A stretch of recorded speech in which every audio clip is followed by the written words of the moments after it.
I'm Abby. And I'm Uchenna. And this is Shine Your Eye, a podcast about the good and the Wahala, here at home, back home, and around the world.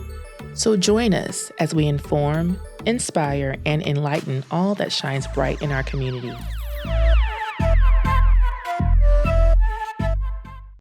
Hey, madam. Howdy. Howdy. How are you? I'm good. This week, I went on a road trip by myself. By yourself? Yes, it was for a work conference. Oh, it's just not like a... No. Go gallivant in San Antonio? San Antonio. I did go to San Antonio.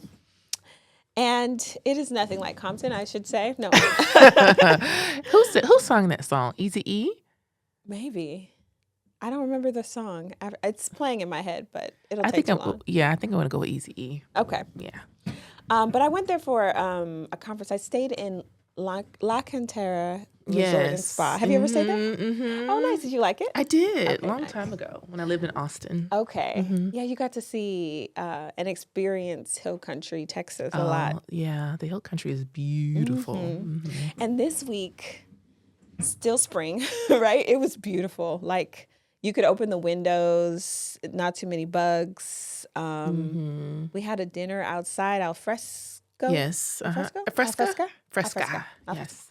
So yeah, I had a good time. I actually made a friend. You know, I met some different people, but for dinner one time, we were both coming into the place where we were eating, and we both got our Tex-Mex at the same time. And then we were like, where are we going to sit? And then two guys got up for us. And we're like, no, have our seats. And we're like, oh, okay, thank you. Oh, gentlemen. Yes.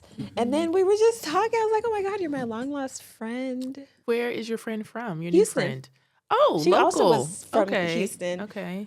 We talked, this is going to come up, but we talked a little bit about dating. We talked about freezing eggs. We talked about being in the legal profession because this was a law conference. Okay. I was just like, and I had to go. I just kept on delaying leaving because I was enjoying the conversation. So that's lovely. It's lovely when that happens. Friends, yeah. And so you've kept in touch, or we will. Okay. Yeah, because she's here. Okay. I got to balance being a new friend now with someone else. So my old friends get precedence, but I love making new friends. Yes. Good to do. Absolutely. So it's time for our praise report. Praise them. Where we sometimes celebrate Black excellence, purpose, and power. And today we're shouting out Tope Awotona, Nigerian-born founder and CEO of Calendly. Awesome app. The 3 billion with a B scheduling platform that changed how the world books meetings. So let's rewind. Okay. Tope was born in Lagos, Nigeria. Okay. He was raised in a family of professionals. His mother was a pharmacist, his father a microbiologist and entrepreneur. Awesome. According to Forbes. Okay. At 12 years old, Tope witnessed the traumatic loss of his father in a carjacking, a moment that shaped his determination and drive. Wow. So fast forward to the United States, he earned a degree in Management Information Systems, MIS, from the University of Georgia. Okay. According to Inc. School. magazine. Yes, good school. Then he built a career in enterprise software sales at IBM, Dell, and others. So, you know, whenever you see these unicorns or you see these people that make it big, you just think that it's an overnight sensation. Never. It's never an overnight thing. So, you know, he put in his time, he worked his way up, but he saw a common pain point, which was the endless back and forth scheduling. Okay. Now, Uchenna, did you see this pain point? Did I see it? No. You didn't? At the time, I don't think I was in a professional place. I think I was like a student, or I'm assuming, right? Like, no. When did this happen? It's good question. It's not that long ago, but I don't think that was part of my You weren't paying attention to that? No, I don't think I was, I don't think I was doing like professional kind of things at the time. I was still studenting and, just let's study together or whatever. So no, I saw this pain point. Okay. And I am not a billionaire. So no shade. Enter Calendly. Frustrated, he took a leap using his own savings and credit to build Calendly in 2013. So 2013, you were not still studenting. You could have made Calendly too. No. I'm just kidding. I was still studenting. Okay, you were? Yeah. I That's my story and I'm sticking to it. Okay. All right. So he had no venture capital at first. He used his own savings, just his vision, faith, and hustle. Today, Calendly serves over 20 million users and is one of the few Black-led tech unicorns valued at over $3 billion as of 2021. Wow, awesome. That's great. I use Calendly a lot. Well, I don't use it often still, but when it's good when I need it. Yeah. Absolutely. And Tope is still at the helm of Calendly. That's great. He's a proud African founder who broke barriers in a space where fewer than 2% of VC-backed founders are Black, according to the Harvard Business Review. So today we celebrate Tope Awotona, a man who turned frustration into innovation, who proved that being African, being Black, and being brilliant are not contradictions. They're a calling. Tope, your story is an inspiration. And to everyone listening, God is still in the business of elevating ordinary people for extraordinary impact. He is. Amen. Amen. Now we're at Wednesday Wahala. So today we're talking about a topic that somehow always finds its way into DMs, group chats, dating Nigerian men. So the reason why I'm bringing this up is I went to my doctor, my PCP, and she told me her daughter's friends all want Nigerian men, and they are not Nigerian. They're African American. My assumption is because my doctor is African American. And I said, why? And she said, they have good reputations of being providers and, I guess charming men. Okay. Do you agree with that? Yes. Well, you said, yes. That seems like there's some hesitation. A little bit. I mean, my husband is charming and he's a provider. Are all Nigerian men charming? No. Are all Nigerian men providers? Like, I guess it depends on who you're comparing them to, right? Right, exactly. So I don't know. I feel like on average, most Nigerian men are not about to let you be a housewife. Am I right or wrong? You're thinking about that one. I am thinking about that one. Okay, continue. So I think they want their woman to contribute too. So that's why when I think about provider, I'm like, I wonder. But yes, charming, many can be. And by the way, they come with their own wahala, which is why that's what we're talking about. Yes. So I feel like when my non-Nigerian friends end up dating someone that's Nigerian, they ask me questions. Does that happen with you too? Oh, yeah. Yeah. Yes. Yeah, like questions like, why do they call me their wife, or after a few weeks, or I love you, all of that so-called love bombing. So today I'm giving y'all the advice I usually would give my friends. Nice. What you need to know when you start falling for a charming, ambitious, sometimes mysterious, sometimes too bold Nigerian or Naija man. So this topic is a little spicy. It could be, so we don't mean to offend anyone. Right. This is done like in real time, so,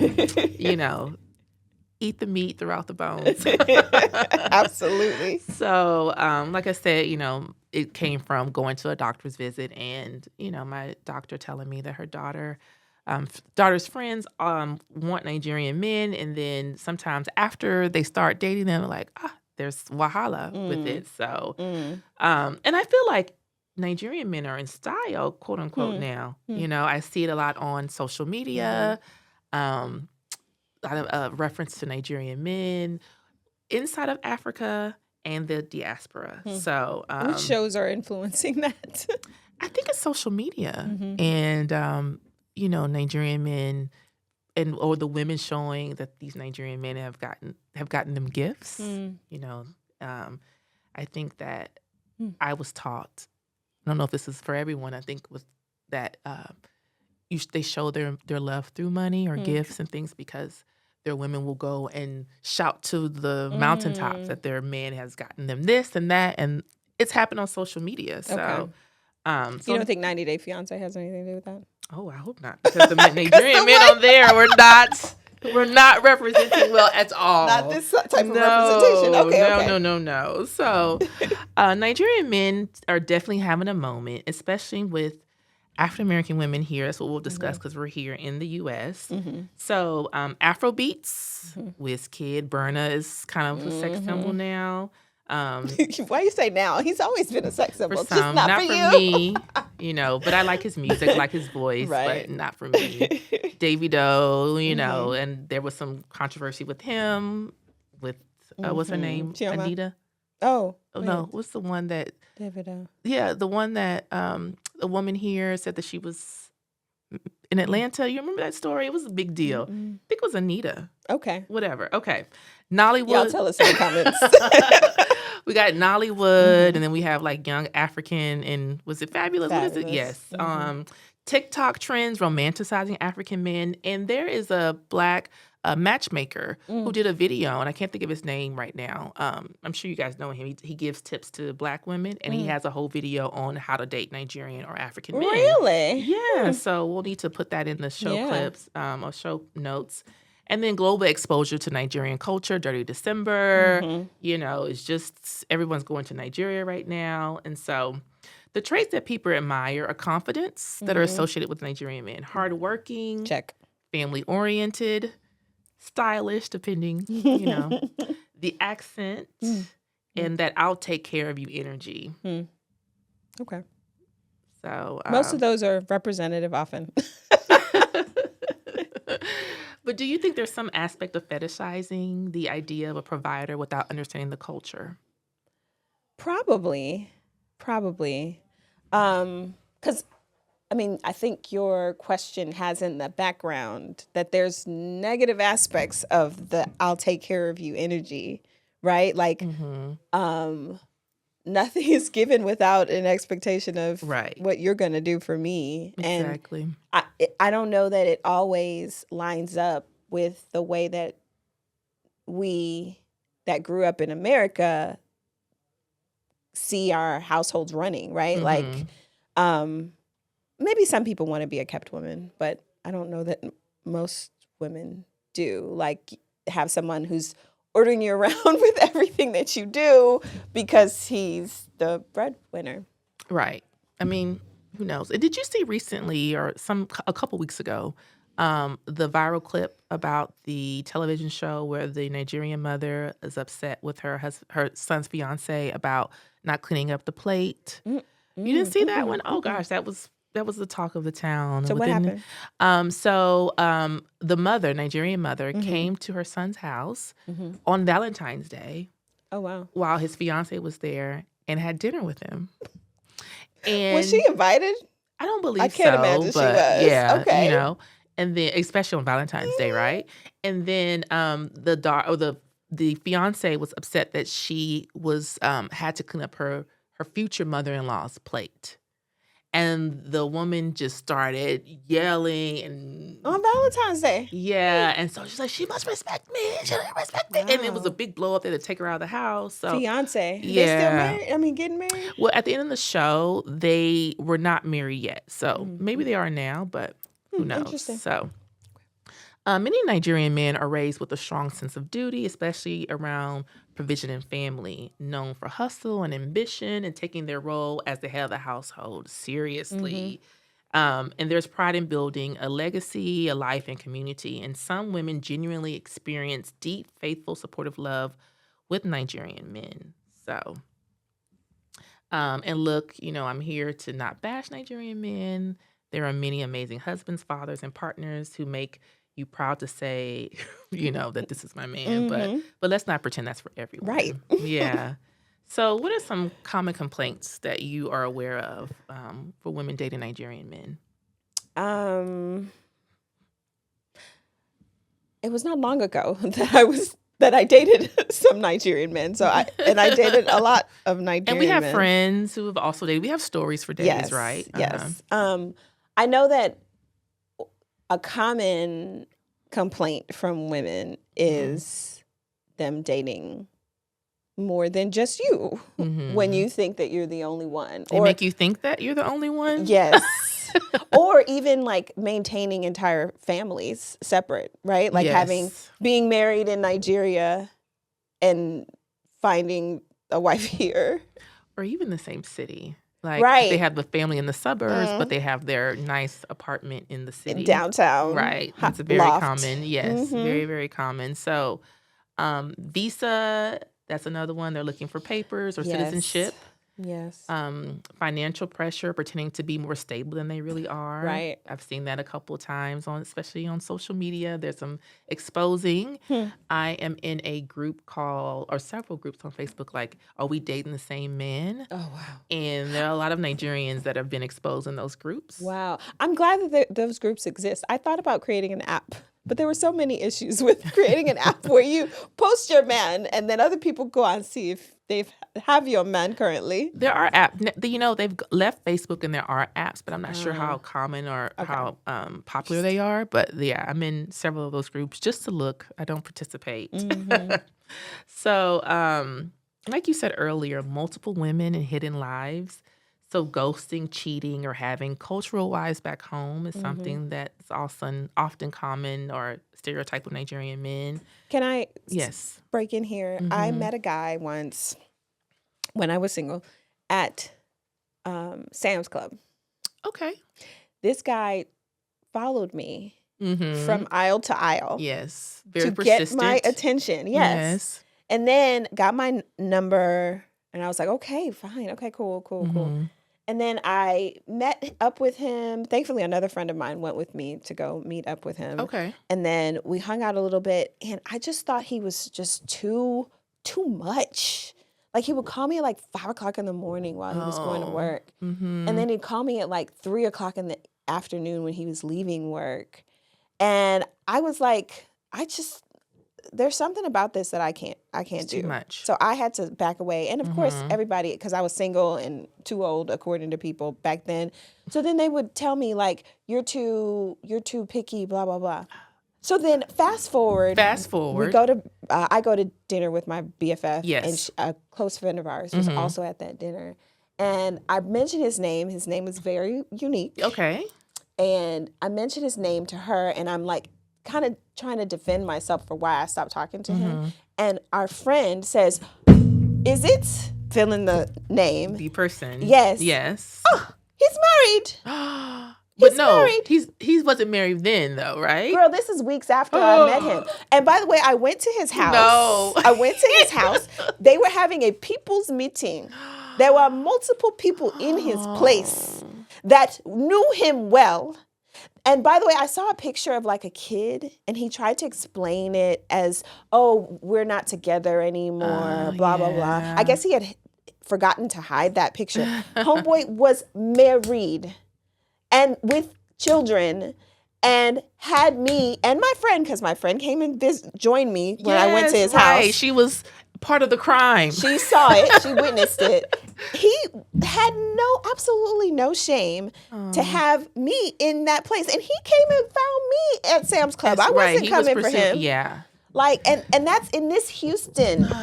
That is what happened. And it's a common story. I was like, I made the decision not to talk to him because he was just too much. Well, the too much, what was that? That was him calling me at the times that were appropriate for him.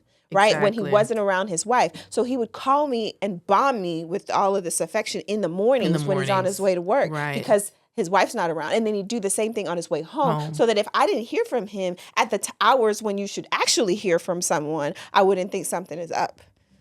Y'all shine your eye. Yes. Shine your eye. So, and that's an important tip that I didn't include when I was doing my research is that if they don't call you from home, that's a big clue. Yes. If they're driving. Red flag. A red flag. It's a big one if they're not calling you from home. So I don't know why I'm so upset. Like things are good, but the audacity. Audacity. If it's on sale, Nigerian men will buy a lot of it. So, like we talked about overlap between relationships and casual situationships. Yeah. Some submission as a default. And submission can mean different things to different people. But one of the terms that Nigerian men would throw around as an insult is, "Are you a feminist?" Oh, wow. As though being a feminist is a bad word. Yes. Yeah. So if you're not at their level of submission, so that's something to, and they can be traditional and see that, there is a woman's place. Right. And that's what I was alluding to as the flip side of being taken care of.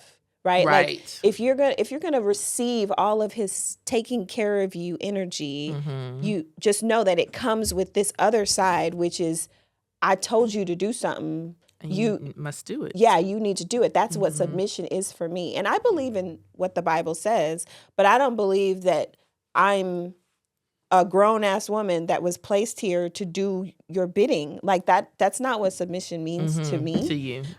So just know that that's the other side. And then I feel like I'm actually really traditional. If you don't consider yourself traditional, this might not be the match for you, because it comes up in like the oddest ways. It does. Yes, it really. Yes, I'm just gonna say yes. So, is it culture or character? Nigerian culture has expectations around masculinity and femininity. Submission is often praised, but what does it look like in modern relationships? So there are differences between a Nigerian-born man and a diaspora-raised man, and those kind of in between. So what have you noticed with those who are born?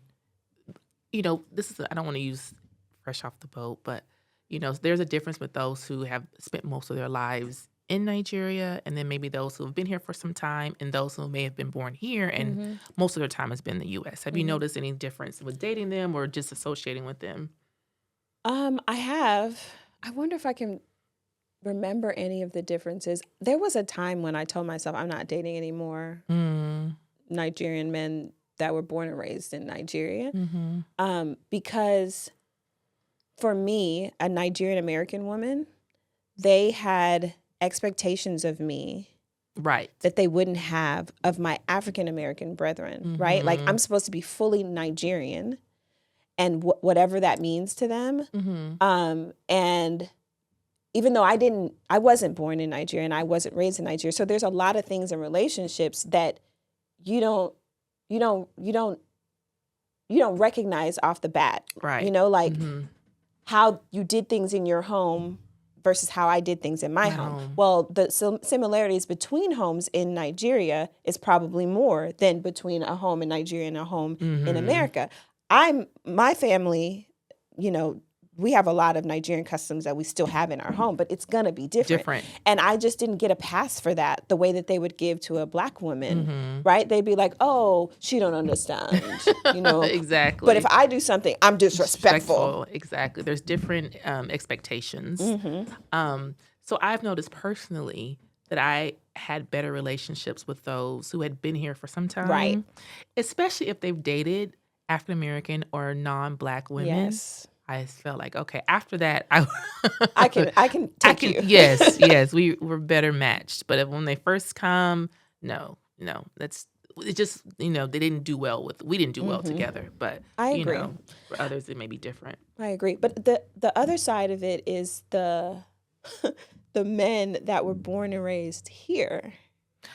Yeah, those I haven't worked out with them either. I mean, obviously, but I didn't work out with them either. Mostly, I think, because they weren't checking for me.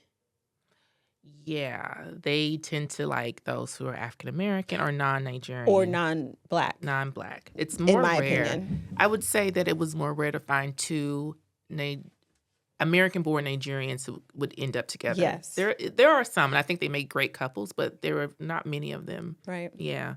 And then also I feel like the Nigerian men didn't keep the culture as much as that are born here as compared to the women. This is true. Yeah. So there's something about women being the cultural keepers of a community. Men, not so much.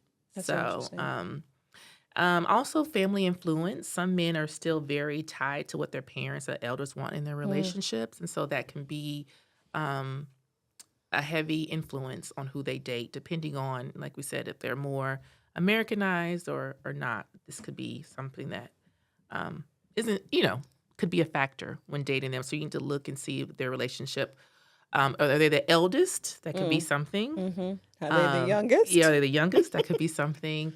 How many sisters? And there's a lot. It just kind of just depends on their family dynamics, right? Are they close with their mother? Are they close with their family? How much, influence does she have on him? Exactly. So, so how to date a Nigerian man without losing yourself? So ask real questions early and don't get swept away by the vibes alone. And so I think the questions I would ask, like, are you married? Does someone think that you're married to them? Or are you in a relationship? Does someone think you're in a relationship with them? To get those kind of, because there are ways they can maneuver, the question depending on how it's asked. And they can still lie at the end, but at least that you've asked. You've asked. And also, are you married? Are you in a relationship? Are you divorced? Are you divorced? That's a big one. Is your divorce final? How long has it been final? How often do you communicate with your ex? Is it good? What do you think about women? Do you think that women are here just to use you and to take you for all that you... Because those theories are deep in some men's minds. It's true. And maybe they've had a situation that they dealt with, and maybe you even understand. But do you want to be the next woman? You want to be the next one. And the divorce part is very interesting because a lot of times they may be separated, but they may not divorce. Right. So that's something to know. And you just at least know, because you can decide whether you want to deal with that. Exactly. Because sometimes, like, I'm not the one. I don't want to be the reason that y'all split. Or the reason, I also don't want to be the reason you went back to her, right? Like, right. Be done with that. Yeah. So you need to, that's something very important because divorce is not as common. It's becoming more common, but it's still not as common. So like I said, they may be separated, but they may not be divorced. So watch how he handles disagreements and boundaries. One of my friends told me that in Nigeria, no doesn't necessarily mean no. It could be the beginning of a discussion. So, and then sometimes there's some cultural aspects of no, because as a woman, you don't want to seem too easy. And so, you say no, but you really mean, so so there's some of that cultural aspect of no and what no means. So a lot of times you'll hear, they'll say, oh, I said no, or I don't, but they don't take it because there's just some differences in cultures and what that means. So, and I think men and women are different anyway, right? Like men are, they say, set up to receive rejection, and women are not. And so, a lot of times, I've talked about this with a girlfriend before, but when you go out and you want someone to come talk to you, right? Okay. And let's say you go out alone and you're at a bar.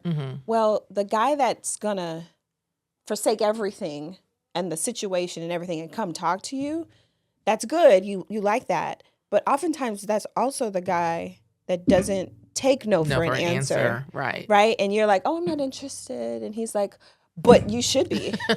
I'm the best thing since sliced bread. Do you not know who I am? Exactly. Do you know who my father is? But so it's a good and a bad thing, because the guy that's going to come step to you has stepped a lot. Yes. And maybe just stepped last week and he has a girlfriend and then he has the wife or whatever. And then those guys that don't step, you're like, oh, they don't have enough confidence, blah, blah, blah. But at least they're single, and all it is the meeting stage. You need to cast a come hither glance. Yes. Give him something to work with. Come on. So yeah, I think I also wanted to say that in relationships, Mm-hmm. I don't think you are ready yet to make any future steps if you have not had a fight. Like you said, Interesting. watch how he handles no. No. Tell him no, even unreasonably. Like, see how it goes. Goes. If Mm-hmm. everything is peachy, he could be putting on airs. Everybody puts on airs, Right. right? Like, Mm-hmm. he could have whatever reason that he has for putting on airs and Mm-hmm. for letting you win on most things. No, have a fight. See how it happens. So you're saying to intentionally have a fight? If I mean, I never really had to I intentionally know. have a I'm fight. gonna say that's It just happens. It just happens. But if it hasn't happened, you may even need to check yourself because maybe you're saying yes when you don't want to say yes all the time. And you need to say no when you want to say no and see what happens. See what happens, right? And that reminds me of a meme that I saw. Like the new guy, when you first meet him is like so fire, and then the real him shows up, and you're like, oh, okay, This is you. This is really you. So, the next tip is to meet the friends and family. Now, I will say, this doesn't always mean that. It doesn't mean what you think. Exactly. You're not proposing just because you met his mama. Exactly. Because sometimes the mamas met everybody. Everybody and the friends, and everyone that they meet is, our wife, our wife. You'll think that you're the only one, but they all play along. Yep. Like the So, story that I told yes. you, where I went to his house and his people facilitated his lies. Yes, because they may not like the person that they're with. There's a lot of things that could be going on, but don't think, oh, because they're so nice to you and they all like you're the only one. Does not mean that, but meet them. So they'll know about you. It's good, but like I said, like Abby said, don't think it means okay, I'm getting married tomorrow because it may not mean that. Don't ignore visa or citizenship possible issues and financial red flags. I don't think that just because someone is not a citizen or may not have visa or papers, whatever it is, that there may not be a good person or not worthy of a relationship. But just keep that in mind when you're dealing with him. So yeah, I agree. I don't think that you should write a person off. Correct. Because they're not a citizen. Absolutely. But you should open your eyes, shine your eye, and just let it be another one of the data points that you have for the person. Exactly. And don't play wife too early because like Nigerian men, they love to have food cooked for them. They all want you to learn this and do that. And you'll have your name will be Nkechi or and all this, and you'll have this name, but don't play wifey too soon. There may be some push towards it, but just be careful about that. So, and in the same way that meeting their family doesn't mean that he's about to propose. Exactly. You cooking for him, he's gonna like it. And I've actually heard some people say, if she doesn't cook, I'm not gonna stay with her. True. It's something that they want. Mm-hmm. But just because you do it doesn't mean that he's going to propose any faster or that it means that your relationship is serious. So this is a different tip, but if it's not something you want to sustain, I wouldn't start it. Yes. If you can't sustain it, don't start it because that would be the expectation. Yeah. If y'all do, get married. Yeah. So, or you can find you a great caterer. Yes. And make it a special occasion thing. Exactly. But not every week where I'm making 3 soups. You have not paid my bride price. Yeah, we don't need that. You don't need to be smelling like stockfish so early, right? So, yeah. So, in closing, I want to just say, dating Nigerian men can be beautiful, but like any relationship, it's about the person and not where they come from. Typically, it has some influence, but it's not all about that. It's about the person, how you vibe with that person. So, if you're going to fall for a Nigerian man, do it with your eyes open, shine your eye, keep your boundaries clear, and your heart protected. Yeah, Niger love can be sweet. But if it turns to Wahala, don't say we didn't warn you. Don't say this is the Wednesday Wahala section, and we warned you now. So. Yep. So I would love to hear from you if you dated Nigerian men. Was it bliss? Was it madness? I would love to hear your comments, and maybe we'll read them on the show. So for today is what we're digging. Let's talk TikTok. TikTok. The app changing lives and algorithms. I love that. Okay, Uchenna, this one's for you because Mm-hmm. you were the one who told me back in 2024, girl, get on TikTok. Yes. And here we are. Mm-hmm. So today's What We're Digging is all about TikTok, the good, the controversial, the money making, and the life changing. Mm-hmm. Okay. So let's start with a little history. Okay. I Yeah, I didn't know don't think I this. know about the TikTok history. TikTok was launched globally in 2017. 17. Wow, I don't think I knew about it. It was the that old, right? Pandemic, yeah. Mm-hmm. It was launched by the Chinese company ByteDance after merging with an app called Musical.ly. It blew up quickly, especially among Gen Z, but now everybody's on it, from lawyers to moms to food critics and even, yes, podcasters. But it hasn't been smooth sailing the whole way. TikTok's ownership by a Chinese company has triggered Yes. the U.S. government to have concerns over data privacy and national security. And in my opinion, this may or may not be based in actuality. In 2024, a law was passed requiring ByteDance to sell TikTok's U.S. operations by January of 2025 or face a ban. Okay. That ban lasted for what, hours? Was that even really? I don't know. I think there was something else going on with that because didn't they come back and thanking a particular person? Yes, orange person. That deadline got extended to April 5th, 2025. Okay. And the pressure as of this taping is still on. Okay. We're literally counting down the days to see what happens next. Now, while that drama unfolds at the national level, everyday people are still out here changing their lives with this app. Yes. Mm-hmm. And this is one of the first stories that you shared with me and with us in our group chat, Keith Lee. Yes, I think he was the first person I really followed, and what made me fall in love with the app was Keith Lee. Wow. So Keith Lee started posting honest food reviews from his kitchen, and he blew up. 17 million followers later, he's not just feeding his family, he's helping other families thrive.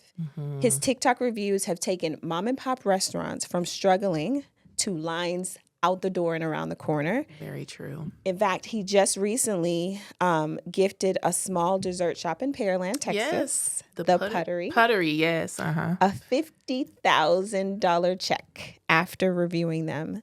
That's real life impact. And by the way, the first time he interacted with the Puttery, they were about to close down. Yep. Yeah. Mm-hmm. And he went and he reviewed it, and then the lines were out the door. They opened a second location. I think they're in the process of opening a third location. Yeah. Mm-hmm. Which is what this check is going to help them with. So, I mean, that's just awesome, the way he's blessed so many people and changed their lives and the trajectory of their lives just by going and giving a review. Honest review. Honest review. Yep. That's important. So yeah, I love Keith Lee for that. And he just moved to Texas. He's in the Dallas area. So we may be seeing more Texas restaurants and things like that. So yeah. And that $50,000 check, I think that happened very recently as of our taping. And it made me cry. Like, Aww. I've cried more times watching him than anyone else on TikTok because the impact is real to it's people. It's a blessing. It definitely is. So this brings me to you, Uchenna. Okay. What made you see TikTok as a platform worth investing your time in, especially enough to push me to join? Yeah, I got a lot of my friends to join. It's a happy place for me. I feel like at the time, Facebook, it's a lot of older people too, but it's a lot of political stuff, and then people sharing their drama about their baby daddy this and all that kind of stuff. Instagram, I feel like it was a place for perfection. Right. And, everything is perfect. And TikTok, people get on there, this is how I am. And I learned so much, and it just improved my life. And so it's just my happy place. I can go there if I'm feeling down or I want to get away from what's going on in the news. TikTok is a great place for me to be. What about you? Awesome. I've seen that. I've seen that for sure. I joined TikTok in 2024 because you said I should. And because it was getting annoying. You would send like a TikTok link and I couldn't That was smart of them. it. Yeah. They stopped letting people watch videos without you having the app. Yeah. So I had to get an app. I posted one picture in 2024. And then this year, I think my first real post when I was taking TikTok seriously was January 31st. Really? Okay. I've got thousands of followers now. Oh, awesome. I am going to be a famous TikToker. I just haven't gotten there Reclaiming yet. it, manifesting that. Yes, yes. But yeah, it is like you said, IG is about perfection and editing and Mhm. editing and editing. And on TikTok, you can really just post the content. Just post it. And some of the people who have the most followers and make the most money are like, oh, I would never. Yes. But I love watching it. I love watching it, yeah. So have you gone viral yet on TikTok? No, I have not. Viral to me is 1,000 views right now. I've got it a couple of times Nice. in my different accounts. I think the most I have like maybe like 4.5 million on one video. Wow. I think somewhere around there, maybe She's more. famous. And it's about beauty and dating and things like that. So I found this very interesting video about beauty and dating, and I gave my little commentary, and it just blew up. It's really about the people interacting with the post. Yeah. Wow. Very cool. So how are you currently using TikTok? How do you post consistently, or are you still more a consumer than a creator? More of a consumer. I go back and forth, and I try really hard. And behind the scenes, I started a new job, and when you're starting a new job, you have to acclimate to it. And it's been very busy. That I was telling Abby earlier that they had to get a part-time person to come and help me. So I've just been like mentally exhausted lately. So I haven't even been on TikTok as much as I have been, but I'll get back there because I do enjoy it. But my goal is to, get some coins off of there. I've not gone that far yet, but that will be a great thing for me. That would be a goal of mine. Don't worry. I am taking over your hours. It can be addictive, and it's affecting my sleep, but that's neither here nor there. I was going to ask, have you started monetizing your content, and you haven't yet? Not yet. So is that a goal? It is a goal. It is a goal of mine. Okay. People don't realize how many ways there are to earn on TikTok. And again, this is another thing that you shared with us back then in 2024 that I was like, wait, what? So there's a creator fund. So people who have more than 10,000 followers on TikTok can apply to be part of this creator rewards program, and they can get paid for people watching their videos. There's a lot of fine print, but over 1,000 views on your video that meets the requirements, and you can get paid by the view almost. Right. You can get brand deals and sponsorships, and that's without 10,000 followers. You could be a micro influencer. Right. Live gifting, so people can go live. Yes. And I've gone live now a few times. Have you done any of the thank you. That's how they... Wait, what? So remember Sweetie Pinky or something like that? I forgot her name. She's on one of the what's the show? Love and Hip Hop Miami, and she was one of the ones who made like over 1 million on going live. Wow! And people would gift her. I don't know what they're called. I forgot what they're called. They would gift her things, and she would pretend like she was like, "Oh, thank you." Oh wow! And she would eat the stuff that they were gifting her. I need to look this up. Yeah, Pinky Swim thing. Let us know in the comments. You'll remember. Very cool. But yes, while you're on live, so let's be honest. I've made, I think, my most popular live, I've made $6. That's awesome though. Yes. Like that's $6 more than you've made before, I also that's was awesome. on there for like an hour and a half, so it's not even minimum wage. We all start somewhere. Yes, we do. Yes. So yeah, you can make money from live gifting, where people send you money during the live streams. Affiliate links and product reviews. There's something called the TikTok shop. Yes. Where you can buy things. It's kind of like an Amazon, but it's through TikTok. Actually, people who make goods can put their goods on TikTok shop and sell them. But you can be a TikTok shop affiliate, and you can do reviews of products and then get paid when people buy. So yeah, those are the different ways that you can monetize. I'm also a TikTok shop affiliate now. Oh, awesome. See, you've bypassed me, and I've been on there, I think, since 2020, 2021. So wow. Yeah, you're really doing great things on it. I've had a mindset for monetization on there. Didn't what's her name? Tabitha? Oh yeah. Didn't she start on, she was, I think, TikTok. Did she get popular on TikTok? Yeah, because she was reviewing a sandwich from Whole Foods. I believe it was TikTok. And now look at her. Sense. So, yeah. That's another success story then. There's a lot of Black success stories from TikTok. And side note, there is a man, I can't think of his name right now, but he made last year, he said that he made about $750,000 last year from TikTok. Wow. And he was giving tips on how others can do it, especially Black women. Yeah. Send me that. Yeah, I'll send it to you. So I have someone, I've subscribed to her and I'm in her group, but she is a certified public accountant. Oh. And she also does TikTok, and she has made $50,000 between like July of last year and now. Awesome. She's using that. She's putting that to the side because she has something she wants to buy. But yeah, she's monetized. I'm like, okay. In my free time, which is very minimal, I am trying to see what we can do. Yes, I love that.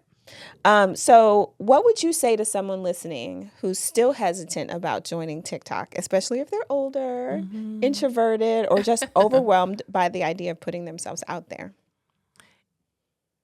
To be on TikTok, you saying to be a creator? If they wanted to do that. If they want to do that.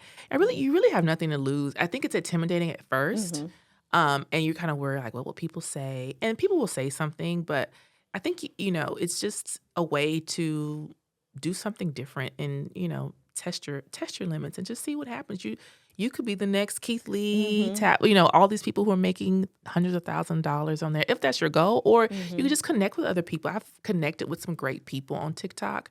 It's still mostly, for the most part, compared to some of the other ones, there are more positive comments than negative. Yes. Yeah. That's a good point, because while Facebook and X and what's the other one? Instagram. They're turning off their moderation. Yeah. And letting people go willy-nilly with their comments. TikTok don't do that. No. Like, you will get banned. You will get your, removed from a live. Exactly. If you make negative comments. I love that. Yeah. So most of what I see on TikTok is positive. And I feel like when I first saw, like warnings about different things on there, I was like, this seems like censorship too, right? Like, you can't even just be upset, right, and curse somebody out, which you can't you can curse, but you can't have to play around with it. Yeah. So that part's been interesting, but it's mostly a fun-loving place. Mostly, yeah, it is. It really is. So, yeah, try it out. And there's only one way to know if it's for you, is to try it out. Yes. Yeah. And TikTok has become, what I think you told me this stat, like the most used search engine. It has, yes. It's overtaken Google. Yeah, it has. I looked the other day to see which social media sites were most popular. TikTok is not the most popular. Okay. I believe Facebook is still the most popular. Okay. WhatsApp is more popular than TikTok. And this is when you take into account the users. Makes sense. Worldwide. So Facebook and TikTok are more, but TikTok is Facebook and WhatsApp are more. TikTok is in the top 10. Okay.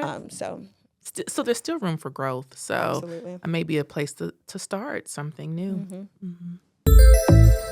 You've been listening to the Shine Your Eye podcast, where the gist never ends. If you like this episode, give us a thumbs up on YouTube and subscribe wherever you listen or watch us. And join the family. We'd love to hear from you. Share your thoughts, feedback, and ideas for future episodes by emailing us at shineyoureyepod@gmail.com or connecting with us on social media at Shine Your Eye Pod. Till next time, shine your eye, stay sharp, and keep the gist flowing. See you soon on another episode.